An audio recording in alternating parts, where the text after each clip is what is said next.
Señoras y señores, en nuestra sección Despiertos y Aliviaditos, hoy un súper invitado que nos hablará de un tema muy importante y muy interesante que estamos seguros que será de mucho provecho para todos ustedes. Así que sin más preámbulos, vámonos con Despiertos y Aliviaditos. Tu familia te necesita sano. Por esto, aquí está, Despiertos y Aliviaditos. Así es, sección de salud en nuestro programa Buenos Días Familia, y nos place, nos alegra y siempre es una alegría hablar con los amigos y con los buenos amigos. Esa sonrisa de Eli, hoy Eli me tiene... Estoy demasiado contenta por dos razones. La primera, porque llevábamos mucho tiempo persiguiendo al doctor Julián Ramírez para que nos acompañara, y de verdad que es un privilegio hoy tenerlo.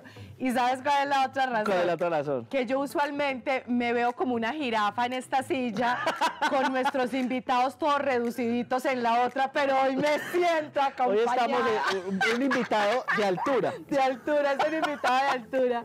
Doctor Julián, de verdad, qué privilegio poder hoy tenerte aquí en Buenos Días Familia. Para nosotros es un honor darte la bienvenida a este espacio.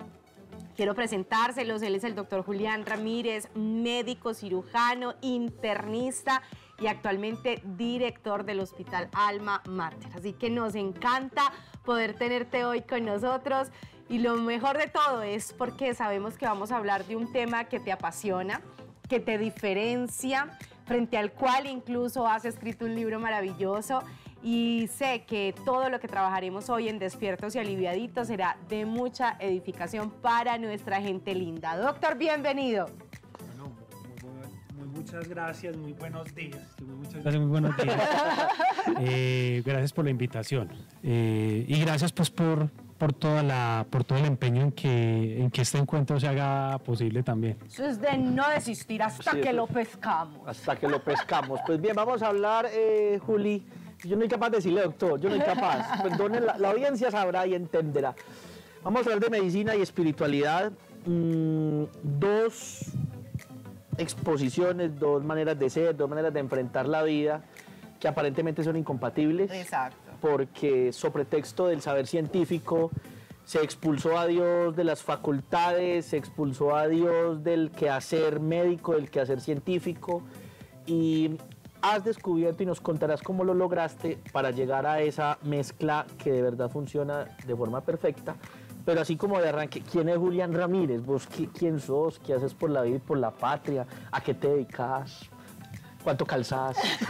Pues lo que pasa es que esa pregunta, de quién es usted, ustedes saben quién soy yo. Desde que estoy en el colegio me están haciendo la pregunta, entonces sí, exacto. En realidad ¿quién soy? No, Julián Ramírez, hijo de Noelia y Humberto. Noelia modista, papá Humberto taxista, papá de 2 hijos, Alicia y Lucas, esposo de Diana Aranzazu, quien también es médica. Alumno de la Universidad de Antioquia, no me han podido sacar de allá, mire que lo han grabado como de 3 y no lo han podido sacar. Médico de allá, internista de allá, hizo una maestría en educación allá, pero obviamente el recorrido como en los temas espirituales desde el principio, desde siempre, muy de la mano después con el Minuto de Dios por allá en el año 97 con el padre John Mario. Y bueno, desde que estaba en ese tema del estudio de la medicina, muy al principio de mi carrera tuve como esa inquietud de, bueno, aquí el tema espiritual cómo rima con el tema médico. Cuando la gran mayoría de profesores decían, bueno, entonces de la facultad para adentro, hablemos de ciencia, que los otros discursos humanos, en fin, de pronto no tanta cabida, ¿no? Pero finalmente empecé a hacer una búsqueda de cómo eso podía combinar, y me di cuenta que a los científicos hay que hablarles en términos científicos, y entonces empecé a estudiar, a leer y a buscar en la literatura qué evidencia soportaba la inclusión de la espiritualidad en la salud. Eso fue muy interesante porque empezar a encontrar una serie de estudios y de investigaciones que hablan de la importancia de cultivar la espiritualidad con una paradoja muy grande. Y es que desde el punto de vista científico uno no puede demostrar la existencia de Dios.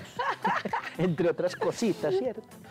Pero a pesar de no demostrar la existencia de Dios, hay un factor espiritual que tiene mucho peso, que tiene mucha importancia y que desde el punto de vista científico se queda ya sin armazón, tanto que en el mundo hoy en día es una recomendación que todos los hospitales deben cultivar las necesidades espirituales de los pacientes. Wow. Porque los efectos de la espiritualidad sobre la salud están plenamente demostrados. Así desde el punto de vista científico la existencia de Dios no se haya demostrado. Exacto. Pues obviamente uno tiene que entender que en esto es como parte de un mismo rompecabezas. El conocimiento humano usted lo puede fraccionar. Entonces usualmente las ciencias se dividen en unas ciencias que son exactas, en unas ciencias que son las ciencias de la vida y en unas ciencias que son las ciencias humanas. Usted el ser humano no lo puede entender únicamente a partir de una explicación. Correcto. Las ciencias exactas explican todo a través de la matemática y a través de los números. Las ciencias de la vida explican la vida a partir de la biología y las ciencias humanas, dentro de la cual la teología hace parte, que todavía hay gente que discute si la teología no es una ciencia, pero es una ciencia humana. A partir de esos tres discursos se recompone la comprensión del ser humano completo. Entonces, lo que no puede ocurrir es que porque el hecho que un discurso diga que Dios no existe, eso significa que los discursos humanos estén equivocados. Es como lo que muchas veces se discutió, si la psicología es una ciencia o no, si la culinaria es un arte o una ciencia. Bueno, temas pues filosóficos. Por decir cualquier tema, ¿no? Pero el punto acá central es quién soy, un médico que, entre otras, pues, que eso será otra historia, llegó a dirigir este hospital de una manera sorpresiva, porque no era una cosa que me estuviera esperando. Pero hablando de temas de la espiritualidad, es una cosa que he cultivado por mucho tiempo y que de alguna forma un trabajo de mucho tiempo ha sido empezar a decirle a la gente, venga, incorpore la espiritualidad, incluye la espiritualidad. Institucionalmente ya en esto hay mucha cabida en muchos hospitales de la ciudad. Yo al hospital llegué hace 3 meses, entonces pues obviamente apenas estoy logrando insertarme.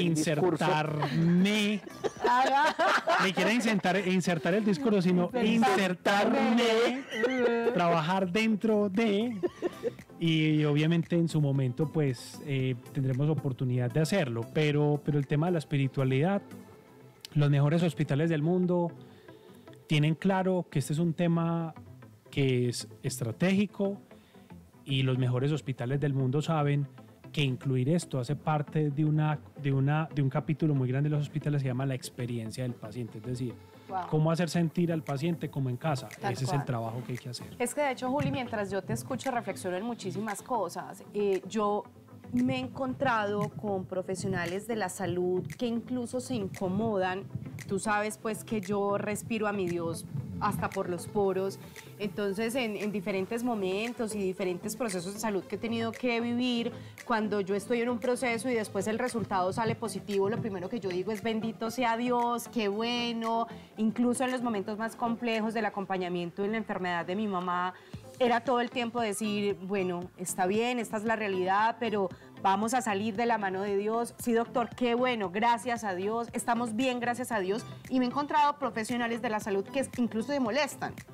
Y de hecho, hasta llegan a puntualizar, gracias a Dios, no, gracias al tratamiento médico que le hicimos. En una oportunidad alguien me decía eso y me contestaba esto. Entonces, lo que decía Manu hace un momento, es como si pensáramos y si se hubiese generado en esta cosmovisión médica que no se podría articular la espiritualidad, lejos de lo que incluso la evidencia científica nos ha mostrado. Entonces yo quisiera, Juli, que hoy, aprovechándote que estés aquí, nos hablaras un poquito de qué es lo que se ha encontrado en esa asociación de la espiritualidad y el bienestar, incluso a nivel físico. ¿Puede la espiritualidad de una persona ayudarle a llevar una enfermedad? ¿Puede la espiritualidad de una persona incluso prevenir una enfermedad? Y decís que una infidelidad que también la puede prevenir. ¿Puede la espiritualidad de una persona incluso operar de manera, voy a utilizar una palabra, si no sé si es la más apropiada, curativa en la enfermedad de una persona? O sea, la espiritualidad, ¿qué relación tiene con ese bienestar? Vea que estamos entrando en un tema que conceptualmente, digámoslo así, tiene unos matices. Y es lo siguiente: lo que nosotros entendemos por espiritualidad desde el discurso científico tiene unas diferencias marcadas con la definición de espiritualidad que en religión y en teología nos han dicho. Lo primero, pues para como situar el tema en el punto que es que desde el punto de vista científico, pues desde toda la tradición o toda la literatura científica, la espiritualidad es la búsqueda de sentido y de propósito. Okay. Digamos que el gran padre de esa definición de espiritualidad que se ha venido trabajando en los últimos 40 años y que persiguen muchas de las publicaciones científicas es el famoso señor Viktor Frankl, que es el creador de la logoterapia, que es esa corriente en psicología que obviamente ha impregnado la psicología por completo. Cuando hablamos de espiritualidad en el discurso médico, estamos hablando de la búsqueda de propósito, de sentido. Y esa definición sí tiene mucha diferencia con lo que entendemos por religiosidad o religión. Okay. Correcto. Importante eso, Sí. porque cuando yo estoy hablando de espiritualidad, estoy utilizando un concepto muy amplio, incluso con implicaciones ecuménicas. Eso es muy importante decir. Sí, total. Total. Cuando yo hablo de espiritualidad, no estoy hablando de una espiritualidad, ni estoy hablando de una espiritualidad que yo pueda imponer a todos los pacientes o a todos los médicos por igual. Entonces, como el ser humano por naturaleza es un buscador de sentido y de propósito, eso quiere decir que en tanto haya una búsqueda de sentido, hay una espiritualidad. Ahora, ¿cuál es la diferencia? ¿Qué es eso que le da a usted sentido y propósito? Por eso, aunque suene una cosa muy extraña, y ahora voy a devolverme para aclararlo mejor, los ateos cultivan su espiritualidad. Okay. La diferencia es que la búsqueda de sentido que cultiva una persona no creyente en Dios la puede construir en la filosofía, la puede construir en la poesía, la puede construir en el arte, ¿cierto? Luego, hay personas espirituales que pueden cimentar su búsqueda de sentido en Dios. Y desde el punto de vista, hablo de la medicina, no estoy hablando de la teología. De la medicina es tan válida esa búsqueda como la otra, no hay una búsqueda superior. Obviamente es relativista, pero vuelvo e insisto, estamos haciendo un marco que es un marco abierto, ecuménico y todo este tema. La religión tiene una connotación diferente porque la religión significa rituales, la religión significa jerarquía, institucionalidad. La medicina no se mete en sus investigaciones a decir qué es mejor. Si es mejor ser católico, si es mejor ser cristiano, si es mejor ser protestante. ¿Qué es lo que ha encontrado? Entonces, después de esa predicción, le pongo varios ejemplos, Manuel y Elisa. Les pongo varios ejemplos. Han estudiado, por ejemplo, el efecto del rencor sobre la salud. ¿Qué pasa cuando una persona siente rencor? Y eso es un estudio de corte espiritual. Entonces, cogen un grupo de estudiantes y les dicen, señores estudiantes, recuerden una persona que les haya causado daño. Y a otro grupo les hacen un proceso de perdón, en el sentido de decirles, vea, recuerden a esa persona que les hizo daño, pero hagan un ejercicio de perdón. Y lo que hacen es observar a los dos grupos. Y lo que observan en el grupo de estudiantes que les dijeron, recuerde su rencor, solamente recordando su rencor, es que hay una alteración hormonal y de signos vitales que duran más de 2 semanas, incluso de forma inconsciente en esos estudiantes. Wow. A diferencia de lo que pasa con el otro grupo al que le dicen, perdone, ¿qué es lo que pasa? El perdón se comporta como una molécula analgésica. Ay, ¿qué es esa porque exactamente en el lugar del cerebro donde se genera el efecto farmacológico del analgésico es el mismo tipo de receptores químicos que el perdón moviliza. Es decir, y eso tiene unas implicaciones prácticas para ponerlo en plastilina. Una persona que tiene un cáncer con altas tasas de dolor y tiene un proceso de perdón puede requerir la mitad de los medicamentos analgésicos para controlar su dolor comparado contra otro que no perdona. ¿Qué experiencia tiene usted con eso, Julián? La experiencia que les puedo contar es que en algunos momentos, hace mucho tiempo, y ahora obviamente por ser director de un hospital, me ha tocado dejar un poquito en stand-by esa parte de la atención de los pacientes. Claro. Ya no atiendo a un paciente y no 700 pacientes diarios, son 70 camas diarias, de forma indirecta los atendemos. Digamos que una noche en un turno como internista me llamaron a evaluar una paciente con dolor. Y esa paciente con dolor había requerido grandes cantidades de morfina para calmar el dolor y no se le calmaba el dolor. Entonces la enfermera me llamaron desesperadas. Doctor, ¿qué hacemos? Doctor, ¿qué hacemos? Y yo, ¿verdad? ¿Qué hacemos? Entonces yo, mira, entonces yo hice la del profesor, le dije al residente que estaba conmigo esa noche, anda mirando a esa paciente, por favor. Yo voy revisando la historia, pues a ver qué. La paciente con un cáncer en estado avanzado, con altas dosis de opioide, y la señora era gritando, me duele, tengo dolor. Entonces obviamente las enfermeras pues le ponían su medicación a la señora que tenía dolor. Y la pregunta que a mí se me ocurrió hacerle es, señora, ¿qué es lo que le duele? Claro. Poderoso. Doctor, es que me duele el alma. Muy bien. Me duele el alma.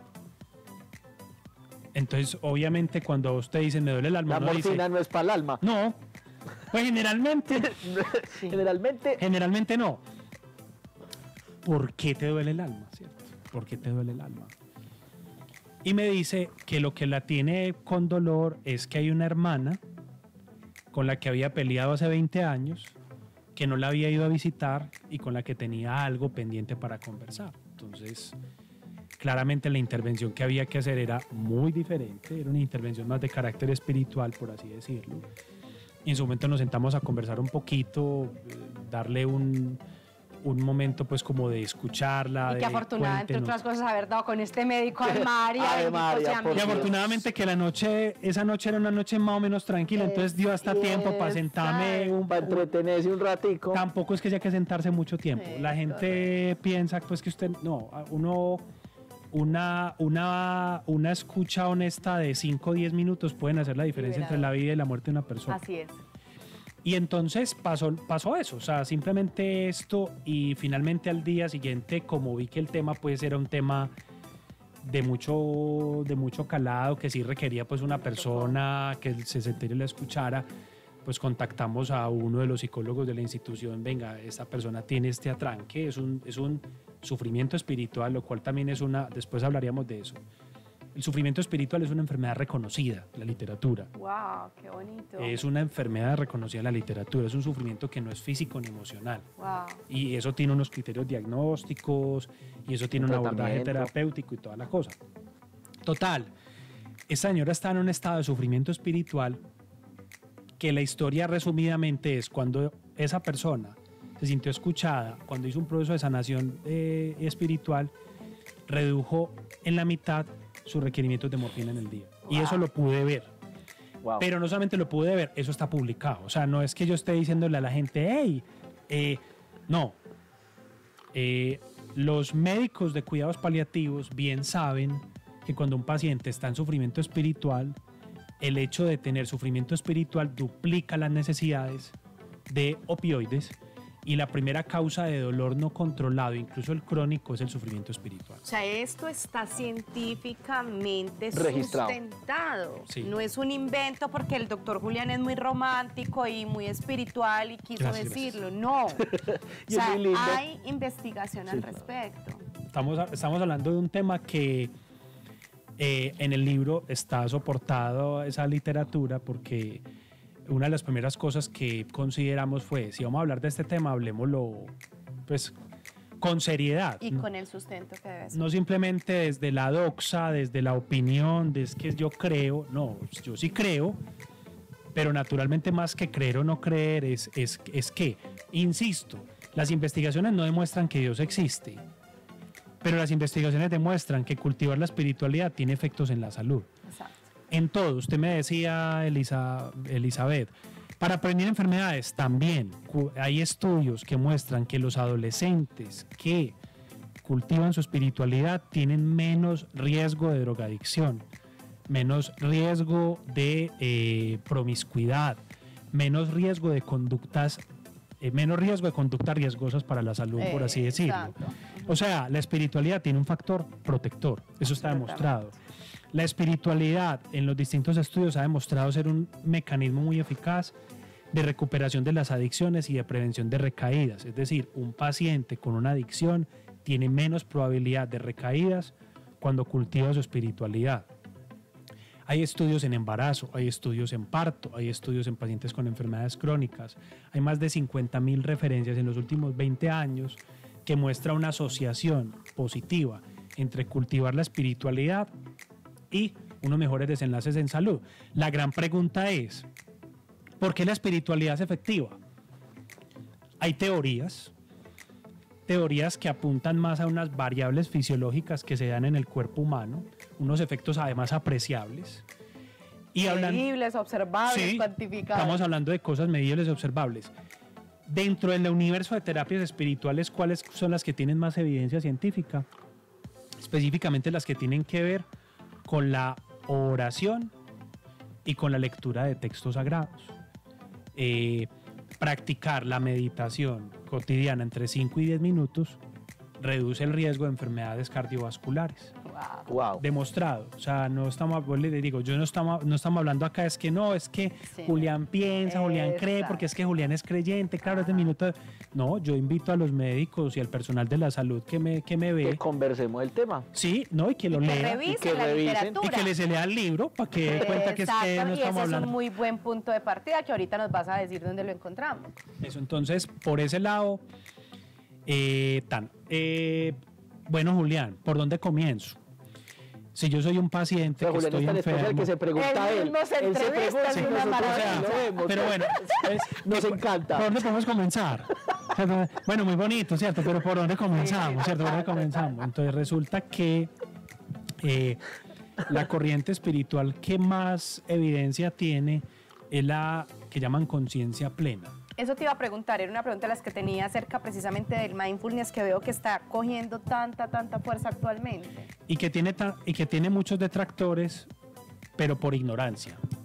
Porque lo encanta. que no se conoce, Exacto. se le teme. Exacto. Entonces, y se demoniza primero, para uno decidir si acepta o no acepta algo, lo tiene que conocer. Claro, hay que adaptarse. Entonces, como todo lo que huele a oriental es nueva era. Entonces, vean, básicamente, ¿qué es el mindfulness? El mindfulness es conciencia plena del momento presente. A eso no le meta nada más. Ya, Ok. se empaisa. ¿Qué es que Buda, que yo? Conciencia plena es, usted está comiendo un banano, saborea el banano, huela el banano, mire el banano y comas el banano tranquilo. No mire el celular, no hable por teléfono, no vea televisión y comas el banano, ¿cierto? Conciencia plena de sentarnos a conversar de este tema con todos los sentidos puestos en el tema y no pensando que es que a las 12 qué tendré que hacer. Yo, por ejemplo, estoy aquí coordinando a la nana que no le dije que no podía llegar a la casa y no sé qué, esto no es conciencia. Por ejemplo, plena. conciencia plena es... No existe en la televisión porque somos esperando el corte. Exacto. Conciencia plena es caminar lento, Mientras me estoy hablar bañando. lento, todo, o sea, todo. Entonces, lo que muestra la evidencia científica es que el mindfulness es una excelente terapia espiritual, pero ustedes dirán, ¿hay algún santo que haya practicado el mindfulness? Sí. Por ejemplo, San Juan Eudes. Nada más por No me mencionar. toquen ese vals porque me San matan. Juan Eudes decía que mientras me estoy bañando, que mientras estoy vistiendo, que mientras estoy comiendo, ofrezco todo a Dios. Todos mis actos Entonces, voluntarios e involuntarios. Eso es mindfulness. El mindfulness no es un invento de nadie en especial. Es la forma ancestral, si me permiten usar esa palabra, pues tan de moda, pero el ser humano está diseñado para hacer una cosa al tiempo. Que creamos hoy en día que podemos hacer 4 o 5 cosas al tiempo. Hayamos creado el cuento de y que las mujeres piensen que no es multitasking, pero la Exacto. verdad es que hay evidencia científica que muestra que es que uno no es capaz de hacer sino una sola cosa Y al que tiempo. estamos acabando con nuestra salud por Total. presumir que podemos hacer esto. No, yo tengo 3 trabajos de tiempo completo. No, entonces, mindfulness. Hay una manera muy especial de terapia espiritual, que es una práctica fisiológica, y es la conciencia en la respiración.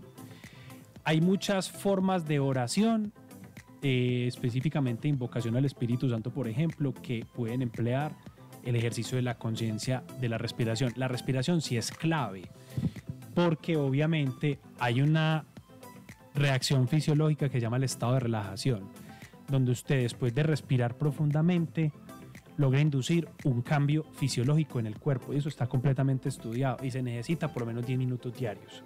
O sea, uno necesita 10 minutos diarios de sentarse a respirar conscientemente. Entonces, bueno, esa hace parte de... ¿Y el rosario qué? También el rosario tiene evidencia científica, es una forma de meditación, promueve unos cambios fisiológicos que han también sido debidamente comprobados. Hay estudios científicos sobre el rosario, como hay estudios científicos sobre la meditación específicamente. Entonces, aquí la invitación es que sin importar qué religión profese cada cual, la espiritualidad es un concepto ecuménico, es un concepto también laico que conviene incorporar para los pacientes y para el personal de la salud. Eso es como la gran conclusión. Juli, yo no me también. puedo quedar con esta pregunta y quiero aprovecharte aquí en vivo y en directo precisamente. Desde la revisión científica y todo pues lo que nos aportaste también a través del libro, desde esta continua actualización en la que estás y desde tu mismo hacer al estar inmerso en un tipo de espiritualidad que compartimos a partir de lo que es el cristianismo y específicamente el catolicismo. Tu posición frente al yoga. Hombre, yo he sido muy partidario de ser muy ecuménico y muy laico en mis posturas. Máxime que estoy al frente de un hospital que es laico. Claro. Así es. Mi postura al respecto es que uno no debe o no tiene por qué imponerle ninguna cosmovisión a nadie. Exacto. Ese concepto de la evangelización desde el Evangelii Nuntiandi se ha reevaluado del Concilio Vaticano II y otras cartas y encíclicas que defienden el ecumenismo. Uno debe partir desde el respeto Sí, una cosa a es todas las ser ecuménico y expresiones. otra cosa es ser sincrético. Exacto. Son dos cosas distintas. Uno respeta todas las posiciones, todas las, digámoslo así, las posturas. El yoga, y conozco personas que practican un yoga desligado absolutamente de todas las creencias fundamentales del budismo. Sin embargo, lo que llamamos yoga, lo que llamamos mindfulness, es una acción muy sencilla de respirar y de hacerse consciente. O sea, a eso no hay que ponerle A ningún secas. otro misterio. Ahora, el yoga tiene evidencia científica que favorece la salud, pero no porque sea el yoga, sino por las posturas que exigen un esfuerzo físico y una flexibilidad, de manera que usted puede trabajar yoga, digo yo, sin problema. Yo sé que habrá gente que me dice, ¿cómo está diciendo eso? Sí, a mí me han mandado a la paila Jesús varias veces. lo dijo en su evangelio. Hemos ido y vuelto de la paila Lo mucho. que hace puro e impuro el corazón del hombre no es lo que entra a través de la boca, sino que lo que produce el corazón del hombre. Entonces usted puede hacer unos ejercicios de estiramiento y respirar profundamente, y eso es yoga, sí, pero es que nadie le está mandando a usted creer en toda la cantidad de filosofías que hay detrás de eso. Es un tema muy polémico. Como médico he recomendado a mis pacientes practicar yoga. Como paciente, como médico de pacientes budistas o seguidores del Lao Tse, no se los quito, no se los desaconsejo ni se los prohíbo, como tampoco prohíbo el café, que eso es otra conversación, pues el café no Él lo, es adicto a esa religión. al café no lo tiene que quitar a nadie, pues, pero hombre, yo creo que hay que aprender a respetar las diferencias. Hay que evitar de estar en la postura de juez y de creerse la medida de todas las cosas y evitar de estar mandando la paila a la gente. O sea, crea en Dios, vaya a la iglesia. A su iglesia. Vaya a su iglesia. Y si usted no va a una iglesia, tampoco hay ningún problema, porque ya lo dijo una carta encíclica, y es que todas las religiones tienen germen de salvación. O sea, semillas del verbo. Desde el Vaticano II dejamos de decir que los protestantes se van para el infierno y que los budistas se van para el infierno. Actualicémonos, por favor. Entonces, leamos. Simplemente les dejo sembrada esa inquietud, ¿cierto? Exacto. Simplemente les dejo sembrada esa inquietud. Juli, ¿dónde podemos conseguir el libro? El libro se puede conseguir, ustedes pueden buscar por internet Periódico El Pulso, y ahí van a encontrar el enlace donde pueden encargar el teléfono a domicilio, Periódico El Pulso. El libro fue escrito con San Vicente Fundación, con quien también tengo una gran amistad y un gran vínculo porque trabajé mucho tiempo allá. Y el libro también se puede vender físicamente en la Torre Médica de las Américas, consultorio 704. Pregunten por Nancy o por alguna de las secretarias que hay ahí se los venden también directamente. Y bueno, de pronto puede ser que próximamente esté disponible en la tiendita del amor, donde también lo puedan conseguir. Maravilloso, pero por vamos supuesto. Vamos a hacer un buen acuerdo para que esté correcto, en minutos lo tendremos. En minutos. En el corte haremos el convenio. De verdad que un placer poder escuchar. Gracias, Juli, por estar con nosotros. Seguramente esto motiva y nos pica para una segunda, tercera y ojalá muchísimas presencias tuyas en el programa, pero lo más importante es que nosotros abramos el oído, y abriendo el oído se abre la mente y por ende el corazón a cosas que hay que decirlas sin temor, sin miedo, sin satanizar, sin condenar. Porque pues al final del día, como diría un gran filósofo que sé que también te gusta, Heidegger nos dice que es que hay que suceder en el mundo. Y es en este punto, en este contexto y en este relacionamiento en donde pues cuando nos encontramos y aún con nuestras diferencias y formas de pensar, le tenemos que encontrar la salida al tema. Y eso es más sanador que cualquier cosa. Esa posibilidad de encontrarse, de aprender y por qué no, y hablaremos de eso seguramente después, porque es que uno ve milagros, uno ve acciones sobrenaturales y casi que inexplicables. Pero además, usted toca un punto que es un punto muy importante en esta conversación, y es que la espiritualidad es una experiencia. Wow. Esto no es un tema de saber muchas cosas. Hay gente que hay eximios asesinos que conocen la Biblia al pie de la letra y que utilizan los versículos bíblicos para justificar sus atrocidades. Sí. Entonces el tema no es, hay gente que puede saber mucho de Dios y tener cero experiencia de Dios. Entonces el tema de la espiritualidad es un tema de experiencia, es un tema que yo no le puedo imponer a usted, como cuando Sócrates decía, la virtud se puede, según Sócrates, la virtud no se podía enseñar. Y creo que si uno pudiera hacer una paráfrasis de eso que decía Sócrates, uno puede decir lo mismo en términos de espiritualidad. Correcto. Yo a usted no le puedo enseñar sobre espiritualidad, por la sencilla razón de que es que la experiencia de la espiritualidad es única. Y yo no puedo hablar de Dios distinto a una experiencia que cada cual debe permitirse vivir y que a cada cual le llegará su momento de vivir. O sea que... Así es, estamos totalmente de acuerdo con eso, Juli, porque de hecho creo que ahí se pierde en sí mismo. Cuando yo pretendo imponer mi visión, estoy perdiendo en sí mismo, en el caso de nosotros los cristianos, pues la esencia de lo que es el cristiano. El cristiano no impone, el cristiano inspira. Y esto fue lo que hizo nuestro maestro. Entonces nos encanta porque sabemos que esto precisamente es lo que ha ocurrido aquí.